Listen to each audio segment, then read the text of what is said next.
네, 안녕하세요. 저는 경희대학교 의과대학병원에서 소아정신과를 오랫동안 진료했습니다. 30년 정도 진료하다가 올 2월 말로 퇴직을 했고요. 지금 명예교수로 있습니다.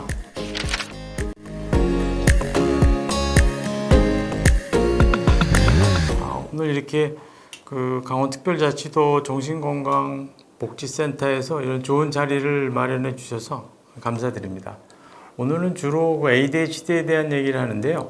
그 중에서도 특히 청소년, 자녀가 있는 부모님들의 대처법이라든가 또 아이들의 어떤 사회성에 대한 얘기를 주로 말씀드릴까 합니다. 사실 ADHD에 대해서 많이들 알고 계신데요. 불과 한 몇 년 전까지만 해도 사실은 부정적인 기류들이 많이 있었습니다. 그런데 한 4, 5년 전부터 예를 들어서 이제 2021년도에 본인들이 이제 ADHD가 있다라고 이제 카밍아웃 하면서 책을 내신 분들도 있고, 최근에는 이제 성인, 과거에는 이제 ADHD가 소아의 어떤 병이라고 주로 생각을 했는데, 성인들한테도 문제가 있다는 게 점점 밝혀지면서 이제 성인 ADHD, 그리고 최근에는 이제 여성 ADHD까지 이런 대상이 많이 확대되고 있습니다. 사실 ADHD라는 거에 대해서 많이 요즘 얘기가 되고 있지만 실제로는 그렇게 오래된 건 아닙니다. 공식적으로 ADHD라는 진단을 사용한 거는 1987년도거든요. 그래서 지금까지 한 40여 년이 채 되지는 않습니다. ADHD 청소년하고 사회성에 대해서 얘기 드리기 전에 잠깐 ADHD에 대해서 많이 아시겠지만 좀 짚어보고 가겠습니다. ADHD라는 게 주의력 결핍 과잉 행동장애라고 얘기하는데, 이게 사실은 이제 이 진단명 때문에 계속 말이 좀 많습니다. 정확하게 말하면 주의 집중력이 없다라기보다는 자기가 좋아하는 거 또 집중할 수 있는 거는 굉장히 몰입하는데 이제 관심이 없거나 하기 싫거나 이러면 집중력이 너무 뚝 떨어져서, 그래서 사실은 좀 더 정확하게 말하면 집중력을 발휘하는 데 있어서 어떤 그런 기능이 제대로 작동하지 못한다. 그래서 기능 부전이 더 정확한 게 아니냐, 이제 그런 얘기들도 나오고 있습니다.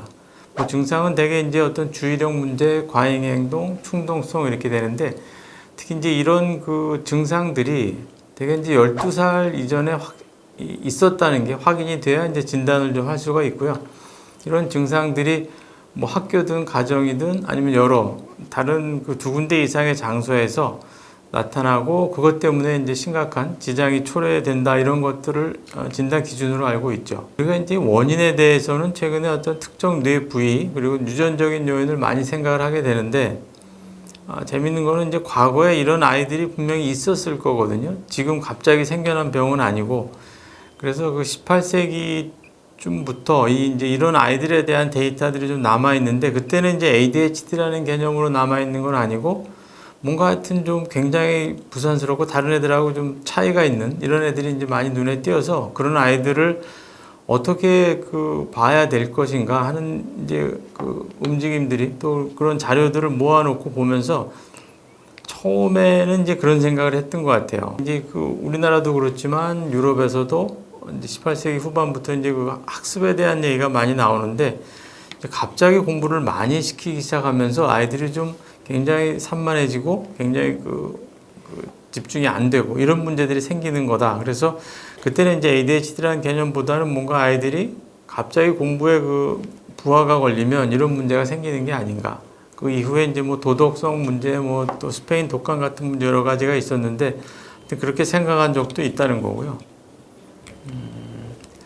근데 사실은 이 ADHD에 대해서 계속 우리가 논란이 되는 이유 중에는 어떤 양면성을 갖고 있기 때문에 그런데요. 그러니까 이제 오른쪽에 보시는 것처럼 주의력 문제, 뭐 또 집중력 문제, 이런 것들이 이제 학교에서나 그리고 이제 또 가정에서 부모님하고 또 이제 다른 어른들하고 충돌이 일어나는 거. 그런데 이거를 이제 긍정적으로 좀 생각을 한다면 이 아이들이 가지고 있는 주의력이나 집중력이나 충동성 같은 것들이 굉장히 아이들의 어떤 장점이 될 수 있다는 얘기입니다. 그러니까 예를 들어서 지금 그림에 보는 것처럼 어떤 아이가 되게 새벽에 일찍 일어나서, 부모님이 게임을 못하게 하니까 새벽에 일어나서 막 3시, 4시에 일어나서 게임하고, 이제 물론 그렇게 하니까 이제 학교 가서 뭐 졸고 이렇게 되겠지만, 이 아이들이 자기가 원하는 어떤 프로그램을 한다든가 게임을 한다든가 할 때 다른 애들에 비해서 오히려 훨씬 더 잘 집중할 수 있다는 거죠. 그리고 어떤 여러 가지 그 게임하면서 인스타도 하고 카톡도 하고 뭐 전화도 하고 이런 여러 가지 행동을 할 수 있는 것들이 굉장히 산만해 보이죠. 하지만 이런 것들을 다 잘 해낸다면 굉장히 아이들의 장점이 될 수 있다는 거고요.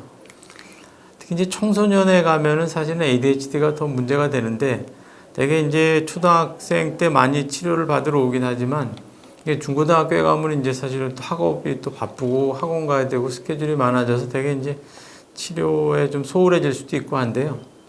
그리고 청소년이라는 게 이제 아시다시피 어떤 사춘기 문제랑 겹치면 이제 이 아이들의 특성 자체가 굉장히 반항적이 되죠. 그러니까 반항적이 된다는 게 뭐 꼭 불만이 있어서라기보다는 그 아이들이 그만큼 그 뇌가 자라면서 판단력이나 어떤 사고력이 좋아지기 때문에 부모님에 대한 의견을 제시하는 건데 이제 부모님은 되게 이걸 반항한다 이렇게 생각할 가능성이 있죠.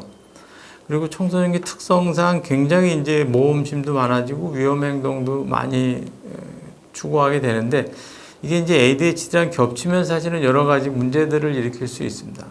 학업 문제도 물론이지만 요즘에 이제 SNS나 아니면 인터넷에서 자꾸 문제가 되는 것들이 있죠. 인터넷 게임이나 인터넷 도박이라든가 특히 이제 어떤 사이버 섹스 같은 문제들이 굉장히 아이들한테 공공연하게 지금 퍼져 있는 것 같습니다. 그래서 이런 거 사회성이라는 거를 뭐 정의를 크게 할 수는 있겠지만 구체적으로 좀 얘기해 보면 흔히 얘기하는 그 사회성이 좋은 친구들을 보면 자신감 넘치고 자존감도 높고 또 뭔가 이렇게 하겠다는 의욕이 많은데 이게 반대로 이제 사회성에 문제가 생기면 자존감 떨어지면 뭔가 이렇게 의욕도 없어지고 되게 이제 아주 극단적으로 최근에는 무슨 희귀꼬머리 같은 그런 아이들도 생기고 이제 성인이 되고 나면 어떻게 보면 꼭 우울증 있는 사람처럼 사회 부적응 그런 문제들이 생기게 됩니다. 이렇게 제대로 이제 진단이나 치료가 잘 이루어지지 않는 경우에 이제 병이라는 것도 문제지만 이제 아까 말했던 그런 사회성들이 발달하는 과정에 있어서 여러 가지 문제가 생기게 되죠. 그래서 특히 이제 초등학생 때는 그런 그 간섭이나 또 과보 대상이 되고 또 이제 비난을 많이 받게 되고 사실 그런 것들 때문에 이제 열등감이 생길 가능성이 많죠. 특히 이제 청소년기 거치면서 이제 정체성 문제라든가 자신감 이런 것들이 문제가 되죠. 그래서 이렇게 그걸 좀 간단하게 생각해 보면 이제 그림에 시소가 보이는데요. 그러니까 ADHD의 증상, 문제 또는 그것 때문에 생기는 어떤 약점이라든가 뭐 그것 때문에 여러 가지 특히 청소년기에 사고치기도 하고 그러는데 이게 자꾸 눈에 더 많이 보이는 거죠. 많이 노출이 되고 그래서 사실은 그 오늘 제가 굉장히 뭐 짧은 시간이지만 강조를 해드리고 싶었던 거는 이게 너무 이제 눈에 크게 띄다 보니까 아이가 가지고 있는 강점이라든가 장점이라든가 이런 것들은 자꾸 이제 소소하게 보이게 되는 거죠. 간단한 그 사례를 하나 들어보겠는데요.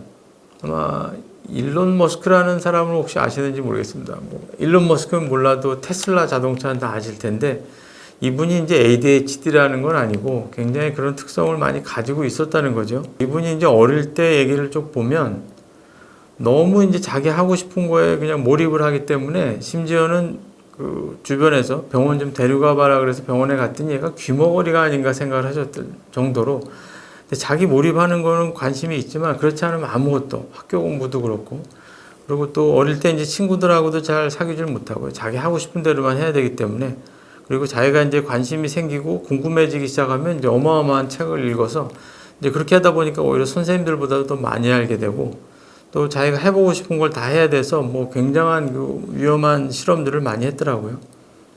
근데 이런 것들이 결국은 이 사람이 가지고 있는 어떤 그 뭐 창의성이라든가 어떤 호기심이라든가 추진력이라든가 이런 것들을 계속 유지할 수 있게 했던 것 같습니다. 이 사람의 어떤 그 목표 좌우명 같은 걸 보니까 뭐 흔히 우리가 이제 ADHD 애들이 많이 그 당하는 비판당하는 거, 그다음에 뭐 하고 싶은데 이렇게 위축되는 거 이런 것들을 좀 반대로 생각을 하셨더라고요. 그래서 지금 이제 일론 머스크라는 사람을 뭐 간단히 예를 들었고 그분이 ADHD인지 아닌지 잘 모르지만 그런 그 약점들을 많이 가지고 있었던 분인데 물론 지금 성인이 돼서 사업하면서도 굉장히 주변 사람들하고 충돌도 많고 합니다. 근데 어쨌든 부모님들이 좀 신경을 써주셨으면 하는 거는 최소한 아이가 가지고 있는 강점이라든가 장점이라든가 아이가 가지고 있는 어떤 그 희망 사항이라든가 이런 것들을 좀 알고 계셔야 될 것 같아요. 문제는 문제대로 눈에 잘 띄지만 이런 것들은 굉장히 신경 써서 보지 않으면 알기가 어렵습니다. 짧은 시간이지만 오늘 특히 청소년의 ADHD에 대해서 말씀드렸는데요. 마지막 요약해 드린 대로 문제가 있는 거에 너무 이렇게 위축되지 마시고 아이가 가지고 있는 강점도 같이 보고 계속 어떤 균형을 맞춰 가야 또 아이도 부모님하고 소통을 잘 할 수 있을 거라고 생각이 됩니다. 경청해 주셔서 감사합니다.